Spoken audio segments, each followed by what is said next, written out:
Shalom saudaraku yang terkasih dalam Yesus Kristus. Kita kembali akan mendengarkan firman Tuhan lewat khotbah hari ini seturut dengan terang tema bagi kita, Yesus Sang Raja yang Maha Mulia. Khotbah kita diambil dari 2 Petrus 1 ayat 16 sampai dengan ayat 21. 2 Petrus 1 ayat 16 sampai ayat 21. Saya bacakan buat kita keseluruhan, demikian firman Tuhan. Sebab kami tidak mengikuti dongeng-dongeng isapan jempol manusia ketika kami memberitahukan kepadamu kuasa dan kedatangan Tuhan kita, Yesus Kristus sebagai Raja. Tetapi kami adalah saksi mata dari kebesarannya.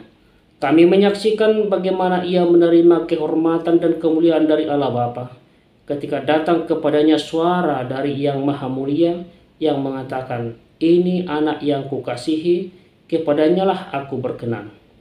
Suara itu kami dengar datang dari surga ketika kami bersama-sama dengan Dia di atas gunung yang kudus. Dengan demikian kami makin diteguhkan oleh firman yang telah disampaikan oleh para nabi. Alangkah baiknya kalau kamu memperhatikannya sama seperti memperhatikan pelita yang bercahaya di tempat yang gelap sampai fajar menyingsing dan bintang timur terbit bersinar di dalam hatimu. Yang terutama haruslah kamu ketahui ialah bahwa nubuat-nubuat dalam kitab suci tidak boleh ditafsirkan menurut kehendak sendiri. Sebab tidak pernah nubuat dihasilkan oleh kehendak manusia, tetapi oleh dorongan Roh Kudus orang-orang berbicara atas nama Allah. Sampai sejauh demikian pembacaan firman Tuhan.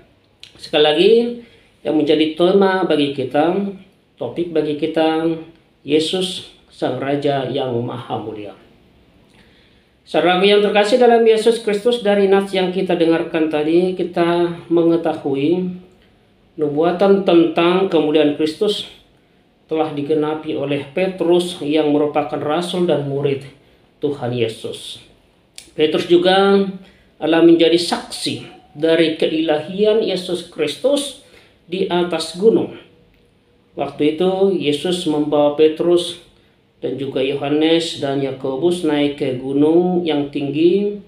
Di sana Yesus berbicara dengan Musa dan juga Elia, dan terdengar suara dari awan yang berkata, "Inilah anak yang kukasihi, dengarkanlah dia." Petrus merupakan salah seorang dari saksi mata pemuliaan Kristus ini. Dia telah melihat Musa dan Elia bersama Yesus. Musa dan Elia, dua tokoh besar dalam perjanjian lama, dan ini membuktikan bahwa firman Tuhan itu bukan hanya sebagai dongeng, bukan sebuah dongeng, tapi merupakan sebuah kebenaran, bukan isapan jempol. Perjanjian lama sampai saat ini masih ada untuk menunjukkan penggenapan nubuatan-nubuatan janji akan kedatangan seorang juru selamat di dalam dunia ini. Perjanjian lama dan perjanjian baru itu adalah firman Tuhan yang merupakan satu kebenaran karena ditulis oleh orang-orang yang berbicara atas nama Allah lewat dorongan Roh Kudus. Itu yang dikatakan oleh firman Tuhan tadi yang diterangkan oleh Petrus. Tidak ada satupun nubuatan dalam Alkitab yang dihasilkan oleh penalaran atau gagasan penulisnya sendiri.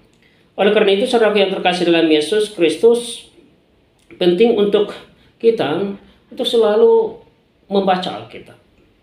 Membaca Alkitab secara keseluruhan. Lewat pembacaan dan perenungan firman Tuhan yang tertulis dalam Alkitab, kita dapat mengenal siapa Yesus. Kita dapat mengenal Tuhan Yesus, Juru Selamat yang kita sembah dengan benar.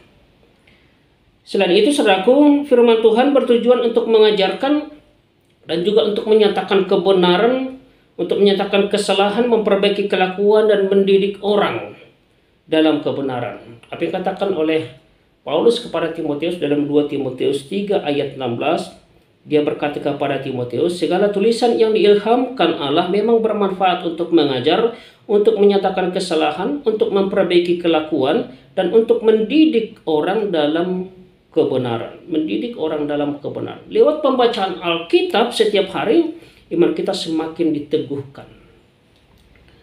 Ketika badai hidup datang menerpa kehidupan kita, yang mungkin membuat kita gundah, galau, membuat kita tidak berpengharapan, atau mungkin ada beberapa ajaran yang bertentangan dari kebenaran iman kita tidak mudah lagi terombang-ambing karena sudah ada ajaran Alkitab. Kita sudah membaca firman Tuhan, mengenal dengan benar kepada siapa kita percaya. Pribadi yang kita percayai, Yesus yang menjadi Tuhan dan Juru Selamat kita. Saudaraku yang terkasih dalam Yesus Kristus, apapun penting dari firman Tuhan yang kita dengarkan tadi hari ini, sama seperti Petrus yang adalah menjadi saksi Kristus, yang mewarisi nilai-nilai kebenaran tentang siapa itu Yesus, bahwa Yesus adalah Sang Raja yang Maha Mulia. Dia mewariskan iman percaya kepada Yesus kepada kita semua, sehingga kita mengetahui siapa itu sebenarnya Yesus, Tuhan kita yang kita sembah. Kita pun harus menjadi saksi Kristus. Ini menjadi ajakan bagi kita menjadi saksi Kristus lewat kehidupan kita. Kehidupan kita artinya lewat perkataan kita, lewat perbuatan kita, lewat pikiran kita. Apa yang kita lakukan dalam kehidupan kita sehari-hari. Pertanyaan sekarang, saudara yang terkasih dalam Yesus Kristus, apa yang telah kita wariskan sebagai orang percaya kepada generasi kita? Apa yang telah kita wariskan kepada anak-anak kita sebagai orang yang telah percaya kepada Kristus? Kita sebagai gereja diajak untuk mewariskan nilai-nilai yang benar, bahwa benar kita percaya kepada Yesus, dan Yesus itu menjadi Tuhan dan Juru Selamat kita. Dialah Yesus, dialah Raja mulia, dialah yang Maha Mulia. Saudaraku yang terkasih dalam Yesus Kristus, Petrus yang menyaksikan langsung bagaimana Yesus dimuliakan, yang menyaksikan langsung keilahian Kristus dan memberitakannya kepada kita lewat khotbah hari ini. Dan makanya kita walaupun tidak menyaksikan langsung seperti Petrus itu, tidak menyaksikan langsung sama seperti Petrus, tapi kita yakin dan percaya dengan iman kita, lewat pengenalan kita akan Kristus, lewat pengenalan kita akan Yesus, dengan membaca berita keselamatan, membaca tentang firman Tuhan, namun kita percaya bahwa apa yang diberitakan oleh Petrus dan yang kita imani itu adalah benar adanya, bahwa dialah satu-satunya Juru Selamat kita, Yesus Sang Raja yang Maha Mulia. Saudaraku yang terkasih dalam Yesus Kristus, maka dengan ini melalui pemberitaan firman Tuhan kita diajak kembali, jangan simpan keselamatan itu hanya untuk diri sendiri, tapi sebagaimana Petrus beritakan tentang Yesus lewat cara hidupmu dalam hidup sehari-hari. Kerjakan keselamatan itu, kata Paulus di dalam Filipi 2 ayat 12 sampai dengan ayat 18. Bahwa kita akan mengerjakan, memberitakan Injil keselamatan yang daripada Kristus itu. Dan akan semakin banyak orang yang beriman, yang mempercayakan dirinya, yang percaya kepada Yesus. Dan itulah yang menjadi ajakan bagi kita. Bagaimana setiap orang akan mengaku bahwa Yesus itulah Sang Raja yang Maha Mulia. Saudara-saudara yang terkasih dalam Yesus Kristus, maka firman Tuhan hari ini mengajak kita bagaimana menjadi saksi-saksi Kristus di tengah kehidupan kita, dan mewarisi nilai-nilai kebenaran bahwa memang kita percaya kepada Kristus, Sang Juru Selamat kita di tengah kehidupan kita, bahwa Yesus itulah dialah Sang Raja yang Maha Mulia, yang patut dan seterusnya akan kita sembah, karena dialah Tuhan dan Juru Selamat kita. Amin. Tuhan memberkati.